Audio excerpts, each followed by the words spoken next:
Hey guys, welcome back to Popo's Woodworks. Today's project is going to be a wooden charred American flag. So basically with the charred part, if you don't know what that is I'm going to build the flag and I'm going to take the wood, instead of painting and staining, I'm going to use a blowtorch and I'm going to burn the wood to get the effect that I want. I have built probably 4 of these already and I like them. I made one real big one for a buddy, and then these are going to be, I believe they're 37 inches long and they'll be 19.5 inches wide with the stripes, and then the little border I put around the edges probably makes it about 20 inches wide. So I have made a template to make my life a little bit easier on doing this, but I'm building every one of these out of 2x4's, just standard 2x4's you get at your big box store. The only thing I'm gonna have to do is I'm gonna cut them down to length, and then I'll rip them on my table saw, run them through the planer, so I'll make the construction grade lumber look a little decent so I can build the project. So we'll go ahead and get started and we'll see how this thing takes shape. So basically what I got going on here is, for the ones that asked me in my previous videos and I get the comments, this is the Harbor Freight miter saw stand and I'm still using it. Knock on wood, she's still going strong. So I've got this set up at my 37 inches. So I'll just take and butt this up against it. That way when I'm doing all these repeat cuts, that I know all my boards are gonna be the same length. So basically what I do to get started is I just take the saw and I knock off the end to make sure it's perfectly straight.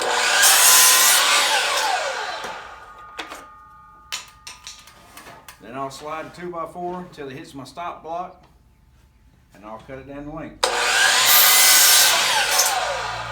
And with an 8-foot 2x4, you're getting 2 pieces out of this.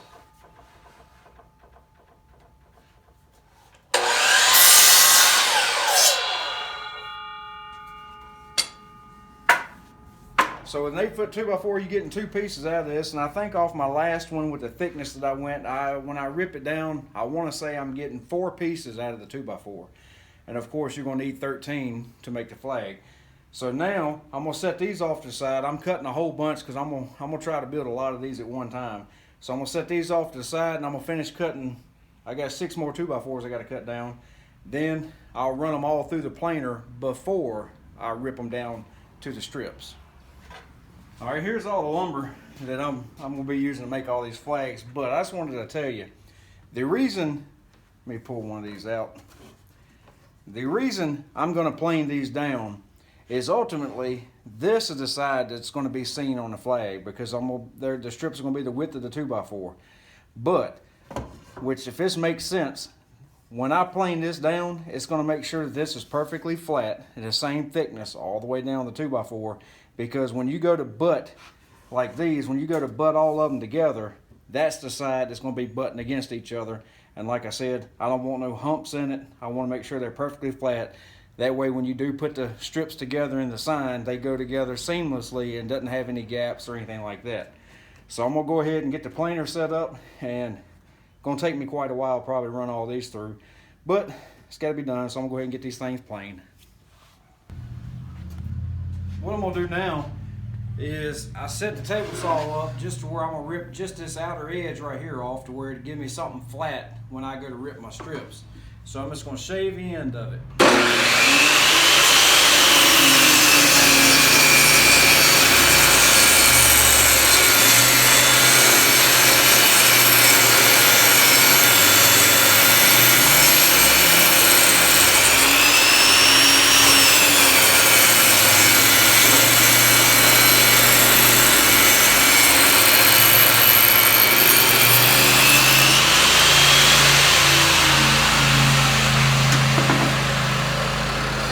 Like that way I have something flat here, and then when I rotate this over and start running this against the fence, I'm gonna have a good straight edge to get my strips. All right, I already had a piece left over from a previous flag I did. It's 5/8 inches thick. Instead of fighting the tape measure, what I did was I placed this, I think I got my camera in the way. I placed this in between the blade and then just moved the fence over and locked it down, and that way it's gonna give me that exact thickness again. So that way I don't have to worry about measuring and all that. So I have quite a few pieces, as you can see, that I have to rip. So I'm gonna go ahead and get started on that. It's gonna probably take me a good minute. So I'm gonna go ahead and get all of them ripped down, and then we'll get started after that. All right, I finally got all my strips cut. This is just some MDF that I use to make a little template to help hold these things together. But they're 1.5 inches wide and 5/8 of an inch thick. So basically what I do now is I push all these up against here, get it all straight. Then I go through and I figure out the wood pattern that I want to use, because some of it may be different. And so I'll just rearrange it the way that I think brings it, because I don't want all the knots to be all together. So I'm gonna go ahead and try to figure out the pattern I need, and then I'll show you the next step of burning. All right, your union, or where the stars is gonna go, is gonna be your first 7 slats. So it'll be 1, 2, 3, 4, 5, 6, 7. And what I did is this particular size flag, my union is gonna be 10.5 inches wide and 13 inches long, because depending on what size flag you do, your union is supposed to be a certain size. So this is what I go with. So basically, I come over 13 inches and make 2 marks with a pencil. And you can see this piece of wood right here is burnt. So I line them up on both of those. Make sure I get it even.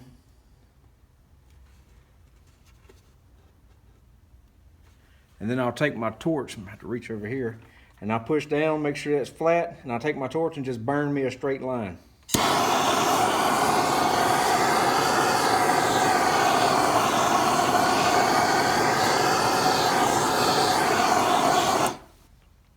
Just like that.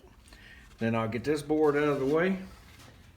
Now, the way I do mine is, just so I don't get myself confused, is I know the first one's gonna be a full burn, that one's gonna be a full burn, that one's gonna be a full burn, and so is that one. So I will take those and get them out of the way. And when I say a full burn, that means the entire strip is gonna be charred completely black.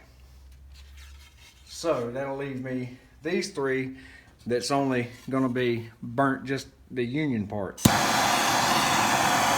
a hard process, it's just time consuming.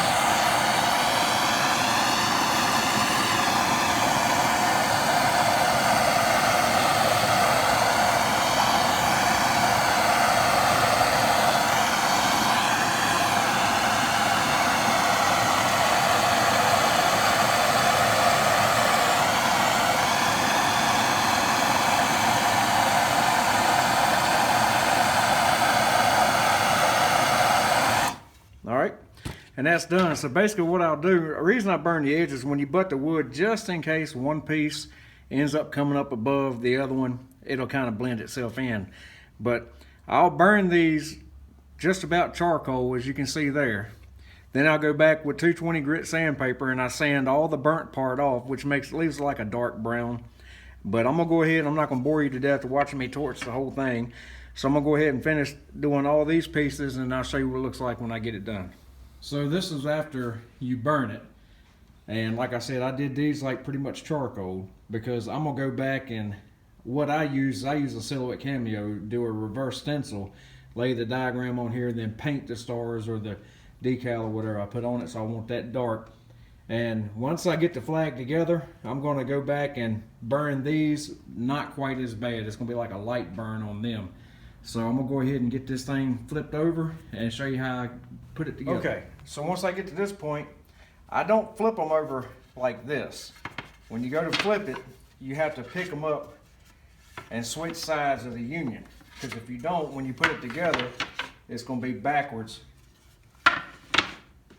once you get everything attached. So I'm gonna go ahead and get all this stuff flipped over.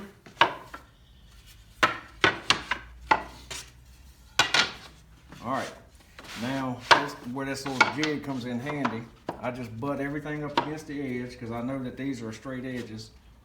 Now my last board over here is really bowed, but we'll work that out here in a minute. Now I got my 2 clamps here, and since I have that bow, normally I would clamp them all the way over, but I ain't gonna do that because I'm gonna work my way down to get that bow out of there. But with the scrap that you have left over when you cut these, I just keep those. That way I can use those as my back plate where I'm gonna put the glue, because I'll put 4 on each end, which is where I have these marked here. So I'm gonna go ahead and get all these glued up and ready, and basically I just shoot them with the brad nail gun with, I think it's a 1-inch nail. So I'm gonna go ahead and get all this set up and ready to be shot, and then we'll go from there. I just ran a bead of glue zigzag pattern. I mean, it ain't gotta be nothing special. I line it up on my mark, wiggling around a little bit, and then just take the brad nail, put 2 nails in every slat.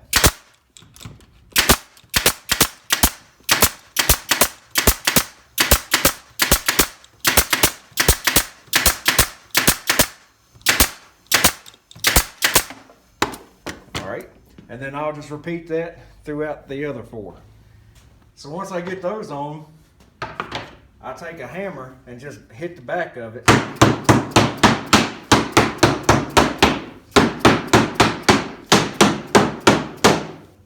Just make sure all the brad's settled, and it makes this perfect. I don't know if you can see that, it makes it perfectly flat.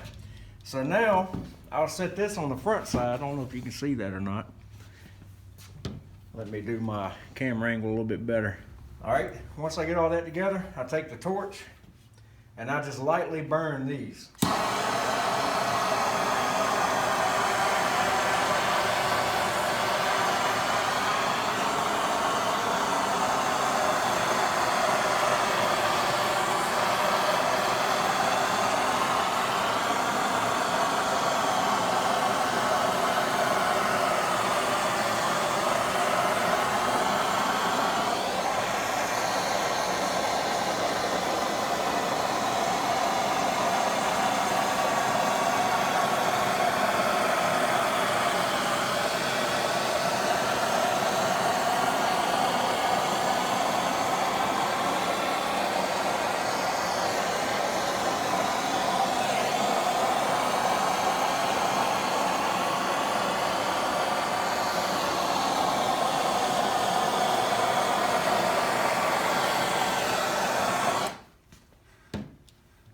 So once you throw your decal on it, your stars, and put polyurethane on it, it really makes this pop, and it makes it really rustic looking. So I'm gonna go ahead and set this aside. I got a bunch more to put together, and then I'll show you how to put the frame around it.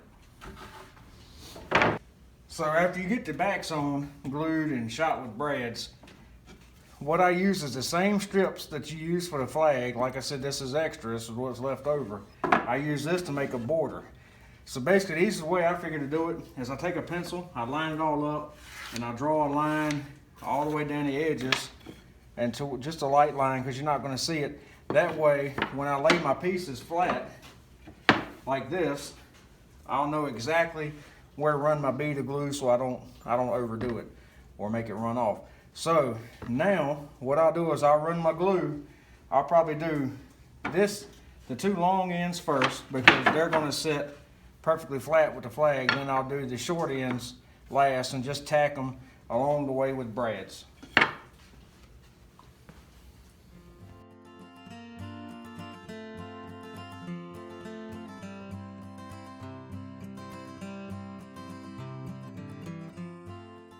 So this is what it looks like after you get the frame on it, and which this is a blue line one that I'm doing, and of course the back. So what I do, you don't have to do it, but I torch the outside and I also torch the back. You don't, like I said, you don't have to, but I just think it looks better and I do it, and it's fun to play with the torch. So yeah, I torch the back. So anyhow, other than that, you can do a French cleat for the back, or you can put a wire and put a couple screws through here and do the wire like a big picture frame, however you want to mount it.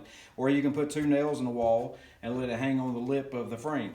So whichever way you want to mount it. But I've got 12 of these things that I got to burn, so I'm going to go ahead and get started and get to burning the backside.